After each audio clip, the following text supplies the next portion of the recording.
Assalamualaikum warahmatullahi wabarakatuh. Halo, apa kabar kalian hari ini? Semoga kalian baik-baik aja ya. Dan semoga kalian selalu berada dalam lindungan Allah. Kenalin, aku Nona Rizkia. Di podcast kali ini aku pengen ngebahas tentang self-healing.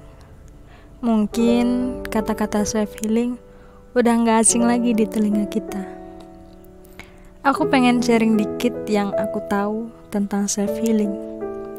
Jadi, self-healing itu adalah penyembuhan diri yang kita lakuin buat diri kita sendiri.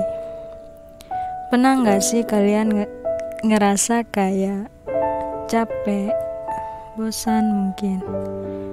Nah, kalau kita udah ngerasa sampai di titik itu, kadang diri kita tuh butuh penyembuhan.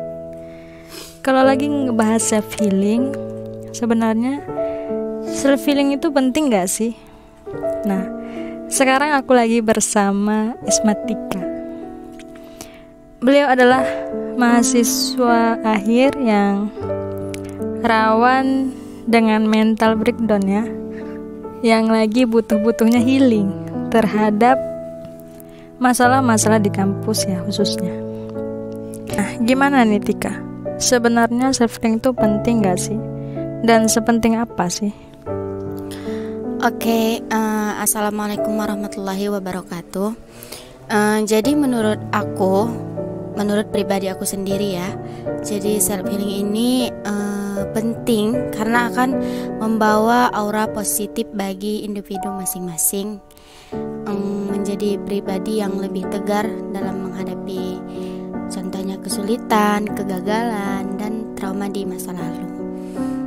Kita akan memandang bahwa masalah yang ada dalam hidup dapat memberikan pembelajaran yang tidak diajarkan oleh siapapun, melainkan diri sendiri. Iya benar. Bahkan aku pernah dengar sebuah penelitian mengatakan jika setiap orang sebenarnya mampu menyembuhkan diri sendiri dengan persentase keberhasilan mencapai 18-75%. Iya, benar. Sehingga self-healing itu berarti mengandalkan kekuatan diri sendiri.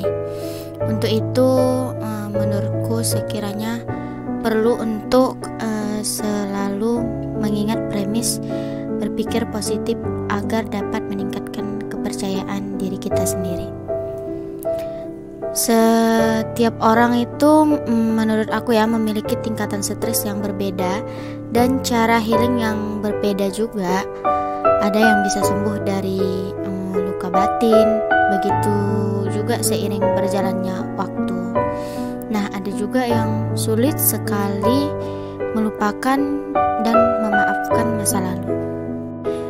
Nah, jadi kan menurut aku ada beberapa metode yang dapat kita lakukan secara mandiri sebagai bentuk self-healing ya. Yang pertama itu treat yourself.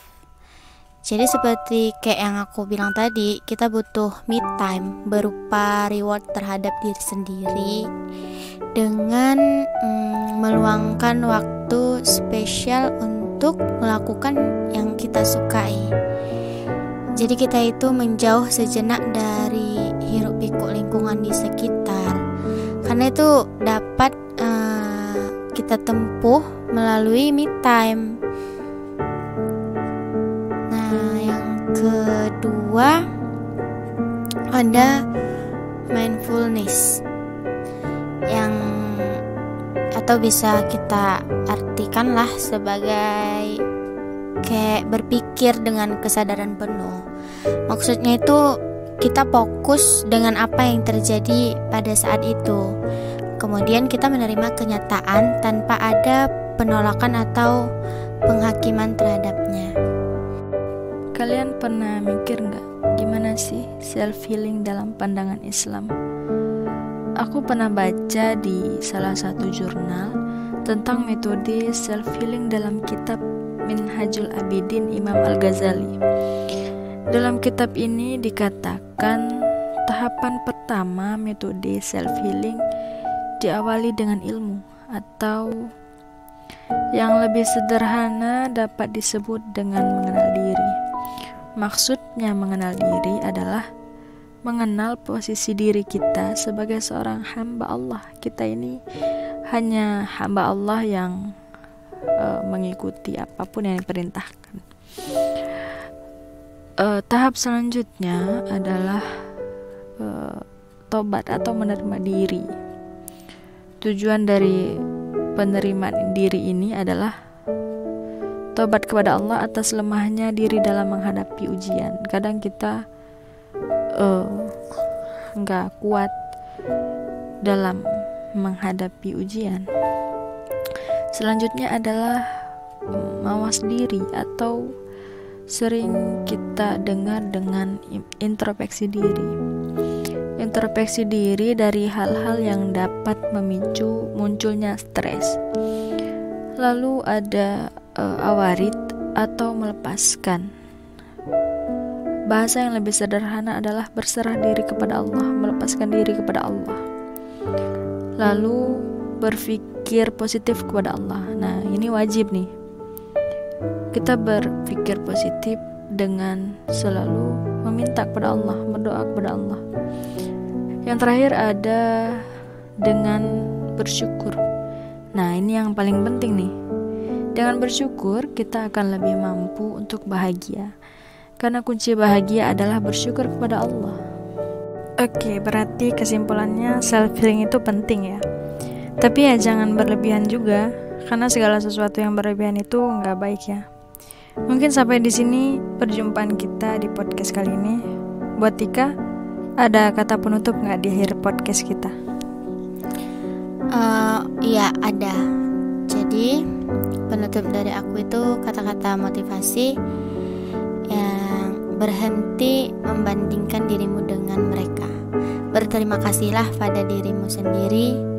Kamu hebat, bisa sampai di titik ini. Ya baik. Sampai jumpa di podcast-podcast selanjutnya. Saya Nona Rizkia pamit undur diri. Wassalamualaikum warahmatullahi wabarakatuh.